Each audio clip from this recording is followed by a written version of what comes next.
పేరమ్మా నీ పేరు? నా పేరు ఎక్కడి నుంచి వస్తారు మీరు? నేను ఆశా వర్కర్ని జిహెచ్ఎంసీ నుండి వచ్చాము. కలెక్టర్ నుండి మాకు ఆర్డర్ వస్తే మేము వచ్చాం. దేని పర్పస్ కి? సామాజిక ఆర్థిక విద్య ఉపాధి రాజకీయ మరియు కుల సర్వే సమగ్ర ఇంటింటి కుటుంబ సర్వే. కులం దేనికి వస్తుంది? ఇది మీరు సీఎం రేవంత్ రెడ్డిని అడగాలి. సీఎం రెడ్డి పంపించకుండా మరి మీరు ఎందుకు వచ్చింది? వాళ్ళు మమ్మల్ని డిస్ట్రిబ్యూషన్ చేస్తారు. సీఎం రేవంత్ రెడ్డిని అడగాలని మీరు ఎట్లా అన్నారు? మరి వాళ్ళు నేను ఒక ప్రశ్నిస్తున్నామ్మా, అది దేనికి ఉపయోగపడుతుంది? ఇది ప్రజలకు దేనికి ఉపయోగపడుతుంది, మీకేం దేనికి ఉపయోగపడుతుంది అనేది నా ప్రశ్న. వాళ్ళ క్వశ్చన్ వాళ్ళు ఈ పేపర్స్ మాకు ఇస్తే మేము వచ్చి చెప్తున్నాం సార్. దాంట్లో క్వశ్చన్స్ 3 days తర్వాత వస్తుంది క్వశ్చన్ పేపర్. అంటే మీరు వాళ్ళు చెప్తే వస్తారు, అంతేగాని మీకు ఏం తెలియదు దీని గురించి, అవగాహన లేదు. చెప్తున్నాం కదా, అవగాహన లేదు. ఇప్పుడు మీకెట్లా చెప్తున్నాం? మేము చెప్పండి, మొత్తం వివరించండి దేని గురించి అని. దీని వల్ల ఉపయోగం ఏంది మాకు? ఆర్థికంగా ఉన్న వాళ్ళు మన పరిస్థితి ఎట్లుందో అది విద్య, మీరెంత చదువుకున్నారు, మీ పిల్లలు ఎంత చదువుకున్నారు అనేసి, ఉపాధి ఏం జాబులు చేస్తున్నారు, మీరేమైనా ఉపాధి పొందుకున్నారా గవర్నమెంట్ నుండి, రాజకీయ మరియు కుల సర్వే మన క్యాస్ట్ ఏంటి, జస్ట్ క్యాస్ట్ ఏంటి అనేది క్వశ్చన్ వేస్తాం. సమగ్ర ఇంటింటి సర్వే. ఇంటింటి సర్వే అంటే ప్రతి ఒక్క ఇంటికి సర్వే చేసినాం.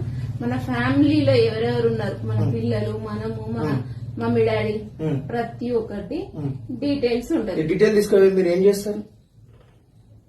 అది మీరు న్యూస్ లో వినట్లేదా సార్? చెప్పండి, మీ ద్వారా విందాం అనుకోండి. న్యూస్ పక్కన పెట్టండి. మీరేం చేస్తారు దీన్ని తీసుకొని? ఇది రాసుకొని మేము కలెక్టర్ కి హ్యాండ్ ఓవర్. కలెక్టర్ ఏం చేస్తారు దీన్ని తీసుకొని? ఏం ఉపయోగపడుతుంది? సీఎం వాళ్ళకి. సీఎం ఏం చేస్తారు దీంతో?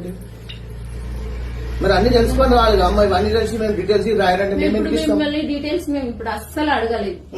జస్ట్ మీ పేరు మాత్రమే. ఆ పేరైనా ఎందుకు అడిగిరు? మరి ఎందుకు వచ్చి వీడికి? మీకు పని లేదా, మాకు పని లేదా? ఎందుకు వచ్చారు?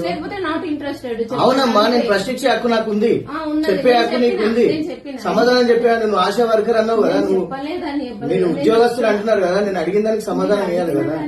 దేనికి ఉపయోగపడుతుంది? సరే, నేను ఇప్పుడు వచ్చినావు, నా దగ్గరకు వచ్చినా నేను ఇస్తా అంటున్నా. దేనికి ఉపయోగపడుతుంది? నాకేం ఉపయోగపడుతుంది? ఎంతవరకు ఇస్తుండు సీఎం రేవంత్ రెడ్డి గారు ఉపాధి పథకాలు? ఇప్పటి వరకు ఎంతవరకు ఇచ్చిండు? ఏమి ఇచ్చిండు? హామీలు అమలైనయా? 6 గ్యారెంటీలు అయినా. గ్యారెంటీ అంటే తెలుసుగా మీకైతే? గ్యారెంటీ అంటే ఏం? తెలుగులో ఏమంటారు మా గ్యారెంటీ? హామీ అంటే ఏంటి? నేను చేస్తాను ఖచ్చితంగా ఒప్పుకోవడం. ఏం చేసిండు ఆయన?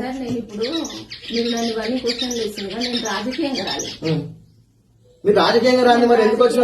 కుల వ్యవస్థ ఎందుకు అడుగుతున్నావు? మరి కులం గురించి ఎందుకు ఇస్తున్నారు? అవునమ్మా, నేను ప్రశ్నిస్తున్నా నిన్ను. నేను ప్రశ్నించే అది నాకు ఉంది, చెప్పే సమాధానం నువ్వు బాధ్యత నీకుంది. నేను రాజకీయంగా రాలేనప్పుడు మరి రేవంత్ రెడ్డి రాజకీయంగా రాకపోతే ఉత్తనే వచ్చేసిండు. ఆయన అంత లైన్ ఓట్లేసుకుని గెలిచిండా? మనం వేస్తేనే కదా గెలిచిండు. మరి అదే కదా, నీకు కూడా హక్కు ఉంది కదా. అవునా? మరి నువ్వు కూడా అప్లై చేస్తావు కదా ఇలా? నీకేమైనా హామీలు వచ్చినాయా?